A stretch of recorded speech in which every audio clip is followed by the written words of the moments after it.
Est-ce que vous avez déjà vu un livre en pierre? C'est une innovation écologique dont je vous en parle un peu plus en fin de vidéo. Si tout comme moi, vous souhaitez offrir le meilleur de ce monde à vos enfants et aussi offrir au monde le meilleur de nos enfants, alors venez observer avec nous la nature grâce aux fables de Gunther.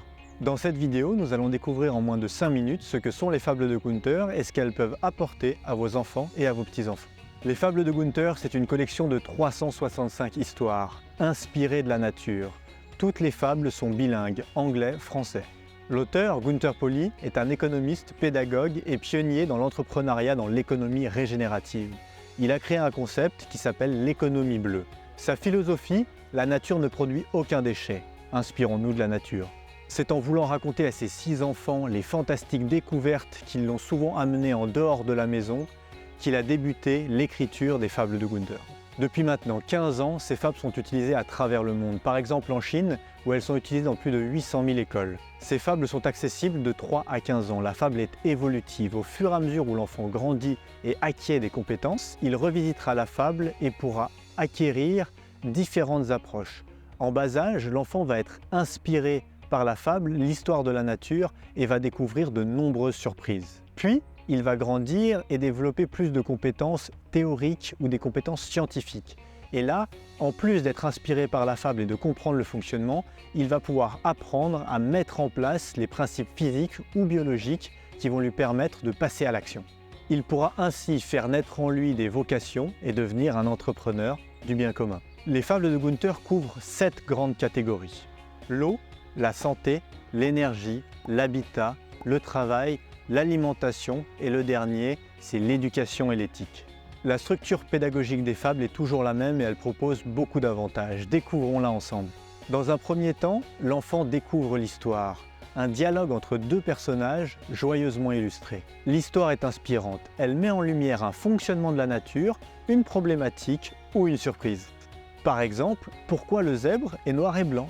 Comment la pomme est montée dans l'arbre? Les fables vont trouver des sujets aussi qu'on ne trouve peu ailleurs.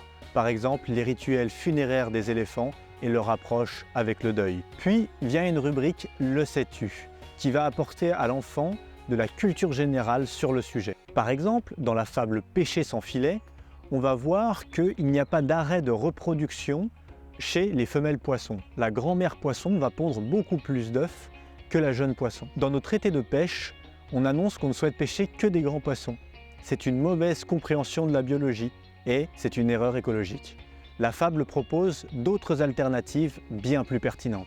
Puis vient une rubrique « Réfléchis-y » qui va permettre de questionner l'enfant sur des questions éthiques et qui va pouvoir semer en lui des graines positives dans sa vision du monde. Ensuite, une rubrique « À toi de jouer » qui va permettre à l'enfant d'avoir une action, un exercice concret qui va lui faire passer à la pratique. Une fois ces rubriques découvertes avec l'enfant, nous passons à ce que l'auteur nomme les 5 intelligences. Ces 5 intelligences sont les sciences, l'intelligence émotionnelle, les arts, la capacité à créer des liens et la capacité à passer à l'action. Grâce à la rubrique des sciences, votre enfant va avoir des pistes d'exploration.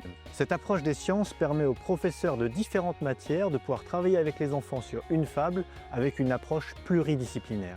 Dans l'intelligence émotionnelle, votre enfant découvrira la personnalité des 2 protagonistes qui échangent dans la fable. En reconnaissant leurs traits de caractère et leur personnalité, les enfants vont pouvoir apprendre à s'identifier, à identifier leur propre caractère et à aussi développer de l'empathie. C'est souvent une rubrique amusante où on peut jouer avec nos proches.